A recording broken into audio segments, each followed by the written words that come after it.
अरे भाई कैसे दिए गोलगप्पे? 50 रुपए की प्लेट है। और एक प्लेट में कितने गोलगप्पे? 6 गोलगप्पे होंगे। और कितने? अरे बाप रे बाप, 50 के 6 गोलगप्पे, इतने महंगे? तभी सोचो तुम्हारी दुकान में भीड़ क्यों नहीं है।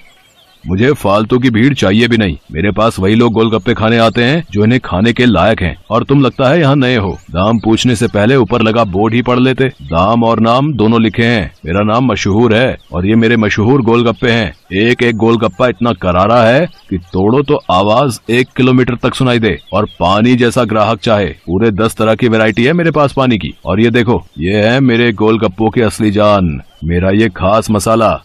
हाँ, ये सब तो ठीक है, पर फिर भी 50 रुपए वाकई बहुत ज्यादा है। दाम तो यही है और यही रहेगा। अब तुम देख लो कि तुम मेरे गोलगप्पे खाने के लायक हो या नहीं।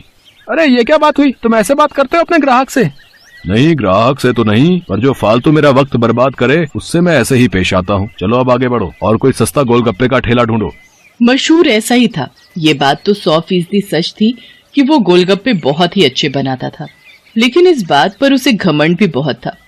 मशहूर का मानना था कि उसके पास हुनर और किस्मत दोनों का साथ है, इसीलिए उसे पूरा यकीन था कि उसका काम कभी मंदा पड़ ही नहीं सकता। और वास्तव में ऐसा हो भी रहा था।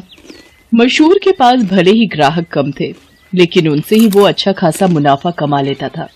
फिर कुछ दिनों के बाद, हाँ भाई लाओ जरा गोलगप्पे तो लगाना। अरे तुम फिर से आ गए। रेट कम नहीं होंगे, पहले ही बता रहा हूँ। हाँ, मैं तुमसे कम करने को कह भी नहीं रहा हूँ। ऐसा करो, सिर्फ मुझे नहीं, इन सबको भी गोलगप्पे खिलाओ और इन सबके पैसे मैं दूंगा। पगला गए हो क्या? अब ऐसा करो, पहले पैसे रखो मेरे सामने, फिर बात करना। तुम भी ना बड़े शक्की हो। ये लो, ये रखे तुम्हारे पैसे।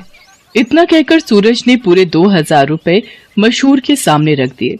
सूरज अपने साथ जिन लोगों को लेकर आया था वो देखने में ही गरीब लग रहे थे। मशहूर ने सभी को गोलगप्पे खिलाए, जिसके पैसे सूरज नहीं दिए। फिर सबके जाने के बाद, क्या बात है भाई, कोई लॉटरी वॉटरी लग गई है क्या? अभी तो नहीं लगी, पर जल्दी लगने वाली है। क्या मतलब? तुम्हें कैसे पता कि लॉटरी लगने वाली है तुम्हारी? क्योंकि निरंजन बाबा ने मुझसे ऐसा कहा है। वो बहुत ही बड़े सिद्ध बाबा हैं। उन्होंने मुझसे कहा है कि मैं जितने लोगों का पेट भरूंगा, वो भी बिना उनसे कुछ लिए, मेरी लॉटरी लगने के उतने ही चांसेस बढ़ जाएंगे। तुम भी निरे उल्लू हो भाई, हैं? बाबा जी ने तुम्हें गरीबों को खाना खिलाकर कुछ भला काम करने को कहा होगा। जितने पैसे तुमने मेरे गोलगप्पे खिलाने में खर्च किए, उतने में तो तुम पूरा भंडारा कर सकते थे। मैं जानता हूँ, पर मुझे इन लोगों को कुछ ऐसा खिलाना था जो इनके बस के बाहर हो। खाना तो कोई ना कोई इन्हें खिलाई देता होगा, पर तुम्हारे गोलगप्पे वो इनके नसीब में कहाँ से आते? और बाबा जी ने मुझसे यही तो कहा था कि जाकर किसी का नसीब बदलो, तो मैंने बदल दिया। अब देखना, मेरी लॉटरी जरूर लग जाएगी। मशहूर और सूरज बात कर ही रहे थे कि तभी सूरज का फोन बजने लगा। हेलो, हाँ भाई, क्या तू सच बोल रहा है? सच में? वाह वाह वाह भाई, मजा आ गया भाई, मजा आ गया। तू वहीं रुक, मैं बस वहीं आ रहा हूँ। अरे क्या हो गया? कहाँ भागे जा रहे हो? मेरी लॉटरी लग गई भाई, वो भी पूरे 10 लाख की। शुक्रिया भाई, शुक्रिया यार, बहुत शुक्रिया यार। सच में तुम्हारे गोलगप्पों की वजह से ये सब हो पाया। अच्छा अब मैं चलता हूँ, मैं फिर आऊंगा और अगली बार और ज्यादा लोगों को लेकर आऊंगा। तुम तैयार है ना? इतना कहकर सूरज वहाँ से चला गया, लेकिन मशहूर को सोचने पर मजबूर कर गया। मेरे गोलगप्पे ऐसा भी कर सकते हैं, मुझे तो पता ही नहीं था। अगर मुफ्त में मेरे गोलगप्पे खिलाकर इस लड़के की किस्मत खुल सकती है, तो फिर मेरी क्यों नहीं? हाँ, अब से मैं भी लोगों के नसीब बदलूंगा। अब वो नहीं, बल्कि मैं खुद अपने गोलगप्पे लोगों को फ्री में खिलाऊंगा। अगले दिन मशहूर ने सबसे पहले अपने लिए एक लॉटरी का टिकट खरीदा और फिर उसके हाव भाव बिल्कुल ही बदल गए। साथ ही उसकी दुकान का बोर्ड भी अब गोलगप्पों की कीमत की जगह पर लिखा था बिल्कुल फ्री। मतलब वो सच में अब लोगों को मुफ्त में गोलगप्पे खिला रहा था। साहब, कभी सपने में भी नहीं सोचा था कि आपकी दुकान में खड़े होकर गोलगप्पे खा सकूंगा। भगवान आपका भला करे, आपकी खूब तरक्की हो, आप जो चाहो वो सब आपको मिले। मैं भगवान से यही प्रार्थना करूंगा। मशहूर को पहली बार किसी ने ऐसा कुछ कहा था। मशहूर को बहुत अच्छा लगा, लेकिन अब भी मशहूर के दिमाग में उसका खुद का फायदा पहले था। उस दिन अपने बनाए हुए सारे गोलगप्पे मुफ्त में खिलाने के बाद वो फौरन लॉटरी ऑफिस पहुंचा। मशहूर चंद, हाँ मुबारक हो, आपको इनाम मिला है पूरे 10,000 का। क्या सिर्फ 10,000? और पहला इनाम तो 10 लाख का था। हाँ, तो वो पहला इनाम भी तो है। आपकी किस्मत इतनी भी अच्छी नहीं है, शुक्र मनाइए कि 10,000 तो मिले। मशहूर इनाम के 10,000 लेकर अपने घर वापस आ गया। वो उदास था और नाराज भी। क्या हुआ जी, लॉटरी लगी क्या? लगी भी और नहीं भी, ये देखो 10,000 मिले हैं। अरे वाह, तो फिर आप उदास क्यों? आपको तो खुश होना चाहिए ना। अरे पर 10,000 से क्या होता है, इतने में तो 4-5 दिनों में अपनी दुकान से ही कमा लेता हूँ। उस लड़के को तो पहला इनाम मिला था, वो भी पूरे 10 लाख का, और उसने तो इतने कम गोलगप्पे खिलाए थे। मैंने तो अपने सारे गोलगप्पे मुफ्त में खिला दिए, फिर भी मुझे क्या मिला और उसे क्या मिला? ओफो, ये सब क्यों सोच रहे हो आप? आपने जितने भी गोलगप्पे मुफ्त में खिलाए उनकी लागत तो निकल गई ना, बोलो। हाँ, उससे तो ज्यादा ही हैं ये पैसे। तो फिर आपको नुकसान थोड़े ही हुआ है जो ऐसे मुंह लटका कर बैठे हो। 4-5 दिनों में जितना कमा पाते वो एक ही दिन में मिल गया, ये कम है क्या? मशहूर को अपनी पत्नी मोहिनी की बात ठीक लगी और उसने अपना इरादा और पक्का कर लिया। उसने आगे भी लोगों को फ्री गोलगप्पे खिलाना जारी रखा और हर रोज लॉटरी का टिकट खरीदना भी, कभी कम तो कभी ज्यादा, लेकिन हर रोज मशहूर का कुछ न कुछ इनाम जरूर निकलता था, जिससे मशहूर का हौसला और भी मजबूत होने लगा। इसके साथ ही मशहूर को अब ये सब करने में बहुत खुशी भी मिल रही थी। हर रोज लोगों के मुस्कुराते चेहरे उसकी दुकान से लौटते थे। उसके गोलगप्पे न जाने कितने मायूस चेहरों की मुस्कान बन रहे थे। फिर एक दिन, अरे मशहूर भाई, ये क्या है? ये कमाल कब से हो गया? बस तुम्हारे जाने के बाद से ही। लेकिन माफ करना भाई, अब तुम फ्री में गोलगप्पे नहीं खिला पाओगे किसी को, क्योंकि ये काम अब मैं करता हूँ और लॉटरी भी मेरी ही लगती है। हाँ, तुम्हारे जितना बड़ा इनाम तो नहीं लगा अब तक, पर मुझे उम्मीद है कि कभी न कभी वो कमाल भी हो ही जाएगा।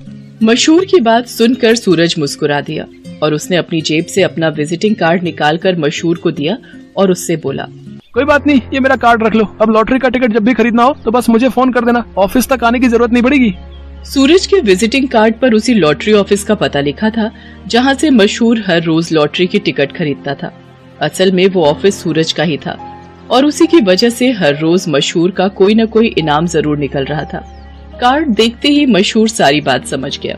उसने सूरज के सामने हाथ जोड़ते हुए कहा, मैं ये बिल्कुल नहीं पूछूंगा कि तुमने ये सब क्यों किया, क्योंकि शायद मैं जानता हूँ। बहुत बहुत शुक्रिया भाई, मुझे ये एहसास कराने के लिए कि ज्यादा पैसे कमाने से जरूरी है दुआएं कमाना, लोगों को खुशियाँ बांटना, जो मेरे गोलगप्पे बहुत आसानी से कर सकते हैं।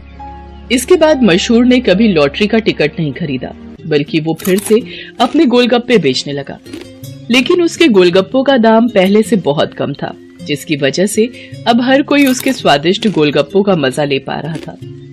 अब भले ही मशहूर के गोलगप्पे थोड़े सस्ते थे, लेकिन ग्राहक पहले से कहीं ज्यादा थे, मतलब मुनाफा भी पहले से ज्यादा ही था। इसके साथ ही मशहूर ने फ्री गोलगप्पे खिलाना भी नहीं छोड़ा। आखिर के 10-20 गोलगप्पे वो जरूर गरीबों को मुफ्त में खिलाता था, क्योंकि अब उसे गोलगप्पों के साथ साथ खुशियां बांटने की भी आदत जो हो गई थी।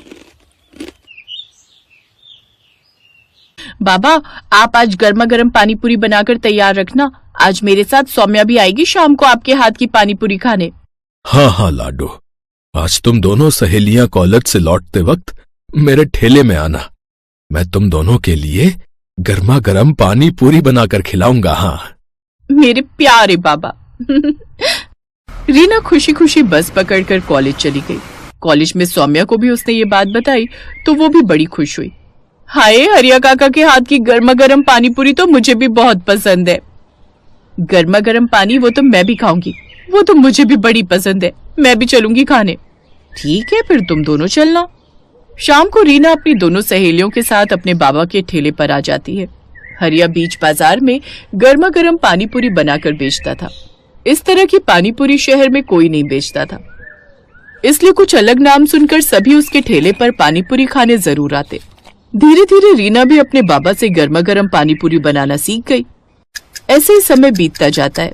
कॉलेज की पढ़ाई खत्म करने के बाद दोनों अमीर सहेलियां पढ़ाई करने के लिए बैंगलोर चली जाती हैं और इधर अब रीना के बाबा की तबीयत ठीक नहीं रहती, जिस कारण अब वो ये अपने बाबा का काम संभाल लेती है। वो सारा दिन ठेला यहाँ से वहाँ लेकर पानी पूरी बेचती और गर्मा गर्म पानी पूरी ठेले पर बनाकर आने वाले ग्राहकों को खाने को देती। गर्मा गर्म पानी पूरी खाओ, गर्मा गर्म पानी पूरी एक बार खाओगे बार बार आओगे, आइए आइए गर्मा गर्म पानी पूरी।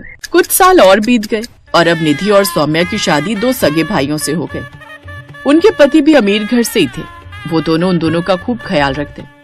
इधर रीना को अपनी दोनों सहेलियों की याद तो आती, लेकिन उसके पास उन दोनों का फोन नंबर भी नहीं था कि वो उनसे कांटेक्ट कर सके। कुछ समय बाद रीना भी अपने बाबा के इलाज के लिए दिल्ली आ जाती है। अब वो वहीं एक झोपड़ी में रहकर अपने माँ बाबा दोनों का ख्याल रखती, साथ ही अपनी गर्मा गर्म पानी पूरी का ठेला लगाती। इधर निधि और सौम्या के पतियों का ट्रांसफर भी दिल्ली हो जाता है। फिर एक रोज, सौम्या चलो, आज मैं तुम सबको पानी पूरी खिलाने ले चलता हूँ। तुम सबको तो पता ही है दिल्ली खाने पीने के लिए कितनी मशहूर है। हाँ, फिर तो सभी चलते हैं, बड़ा मजा आएगा। वो सभी सुखीराम पानीपुरी वाले की पानीपुरी खाने खान मार्केट चले जाते हैं, जिसे खाकर सौम्या कहती है, मुझे तो यहाँ की पानीपुरी बिल्कुल पसंद नहीं आई। हाँ सौम्या, और खाकर तो देखो। सौम्या बिल्कुल ठीक कह रही है, वो स्वाद नहीं है इसमें, हमें नहीं खानी और पानीपुरी। पानीपुरी तो हरिया काका और हमारी दोस्त रीना बनाती है, लेकिन पता नहीं अब वो कहाँ है। कमाल है, इतनी बढ़िया तो है। खैर, मैं तो एक प्लेट और खाऊंगी। ऐसे ही समय बीतता है। फिर एक रोज, यार निधि पता नहीं अपनी दोस्त रीना कहाँ होगी, कैसी होगी। कॉलेज छोड़ने के बाद उससे कभी मिलना ही नहीं हुआ। हाँ यार, मुझे भी उसकी बड़ी याद आती है। एक बार जब कानपुर गई थी अपनी कजिन की शादी में तो उसके घर भी गई थी, लेकिन वहां ताला लगा हुआ था। काश वो हमें फिर मिल जाए। ऐसे ही समय बीता। एक रोज सौम्या का पति अंकित, सौम्या कल मेरे ऑफिस के एक क्लाइंट की शादी है, तुम सबको भी वहां चलना है। हाँ, इसीलिए तुम दोनों भी रेडी हो जाना, और माँ और प्रीति भी साथ चलेगी। उसने बार बार रिक्वेस्ट की है कि सबको पार्टी में साथ लाएं। अच्छा ठीक है, हम सब तैयार रहेंगे। निधि तू वो पर्ल्स मेकओवर वाले को अभी से बुक कर ले। ठीक है, मैं आज ही फोन कर देती हूँ। फिर अगले दिन वो सभी शादी में तैयार होकर चले जाते हैं। वो एक काफी बड़ी पार्टी थी जिसमें तरह तरह के स्टॉल लगे हुए थे। वो दोनों एक तरफ खड़ी थी, तभी उनकी ननद प्रीति आती है। निधि भाभी, सौम्या भाभी, आप यहाँ के गोलगप्पे खाकर तो देखो, कसम से आज तक इतने अच्छे गोलगप्पे आपने नहीं खाए होंगे। अरे नहीं प्रीति, हमें नहीं खाने। वो सच कह रही है बहू, तूने यहाँ के गोलगप्पे खाए ना तो तू अपनी उस दोस्त के गोलगप्पे भी भूल जाएगी जिसकी तुम दोनों तारीफ करती फिरती हो। निधि और सौम्या दोनों उस पानीपुरी के स्टॉल पर जाती हैं, जहाँ वो खाती हैं गर्मा गर्म पानीपुरी। अरे ये गर्मा गर्म पानीपुरी, इनका स्वाद तो बिल्कुल ऐसा है जैसे अपनी रीना के बाबा बनाते थे, और रीना भी। अरे भैया, ये गोलगप्पे किसने बनाए हैं? बहन जी, ये तो अंदर एक मैडम बनाती जा रही है और इस स्टॉल पर हम बेच रहे हैं। ये तो वही गोलगप्पे हैं। जल्दी चल सौम्या। वो दोनों अंदर जाती हैं जहाँ रीना गर्मा गर्म गोलगप्पे बना रही थी। सौम्या और निधि को वो देखती है तो बड़ी खुश होती है। सौम्या, निधि, तुम दोनों यहाँ, तुम दोनों की शादी हो गई, कितनी अच्छी लग रही हो तुम दोनों। ये सब छोड़ और आकर पहले हमारे कलेजे से लग जा यार। ये बता रीना, तू इस हालत में कैसे? इतनी पढ़ी लिखी होकर भी तू ये सब शादी में गोलगप्पे बनाकर बेच रही है। क्या बताओ दोस्त, इस गरीब की जिंदगी में ना जाने ऊपर वाले ने कितने दुख लिखे हैं। कॉलेज खत्म होने के बाद अचानक बाबा की तबीयत खराब रहने लगी, इसलिए घर खर्च चलाने के लिए मैं पानीपुरी बनाकर बेचने लगी। फिर बाबा के इलाज के लिए मैं उन्हें दिल्ली ले आई, लेकिन एक रोज अचानक उनकी मौत हो गई। खुद को संभालिए, अब वो कभी नहीं लौटेंगे। इन्हें कैंसर की बीमारी थी जो इनके लंग्स तक फैल चुकी थी। फिर खुद को संभाल कर रीना ने अपने पिता का दाह संस्कार किया, लेकिन पिता के जाने के बाद उसकी माँ भी सदमे में चली गई और उन्होंने भी बिस्तर पकड़ लिया। और फिर एक रोज, मेरी बच्ची, मेरे अलावा तेरा इस दुनिया में है ही कौन? अगर तेरे हाथ पीले हो जाते तो मैं बेफिक्र होकर मर सकती थी। नहीं माँ, मैं बड़े से बड़े अस्पताल में तेरा इलाज कराऊंगी। रीना ने दिन रात पैसे जमा किए थे। उसके पास जो भी थोड़ी बहुत जमा पूंजी थी वो सब माँ के इलाज में खत्म हो गई। साथ ही कुछ पैसा कर्ज पर उठाती है, लेकिन वो भी खत्म हो जाता है। और इन सब के बाद भी वो अपनी माँ को नहीं बचा पाई। तू भी मुझे छोड़कर चली गई माँ, अब मैं अनाथ हो गई, मैं किसके भरोसे रहूंगी? अब मैं थकी हारी काम से आऊंगी तो कौन मेरे सर पर प्यार से हाथ फेरेगा माँ? कौन? उस दिन के बाद मैं अकेली दिल्ली की सड़कों पर गर्मा गर्म पानी पूरी बनाकर बेचने लगी और अपना पेट पालने लगी और शादी ब्याह के ऑर्डर भी लेने लगी। तू मत रो रीना, अब तू अकेली नहीं है। तेरे पास तेरी ये दो सहेलियां यानी कि बहनें। अब से हम तेरा खूब ख्याल रखेंगे। हाँ चलो, तुम्हें सबसे पहले अपने ससुराल वालों से मिलवाते हैं। वो दोनों रीना को अपने ससुराल वालों से मिलवाती हैं और सारी बात बताती हैं। अब वो सौम्या को अपने घर में ही रहने के लिए कमरा दे देते हैं। साथ ही उसके लिए एक बड़ी दुकान भी खुलवा देते हैं जिसमें वो गर्मा गर्म पानी पूरी बनाकर बेचती है। अब उसका काम और भी अच्छा चलने लगता है और कुछ ही दिनों में वो खुद का रेस्टोरेंट खोल लेती है। फिर कुछ समय बाद अंकित के एक दोस्त को रीना पसंद आ जाती है और वो उससे शादी कर लेता है और अब रीना भी खुशी खुशी अपनी जिंदगी जीती है।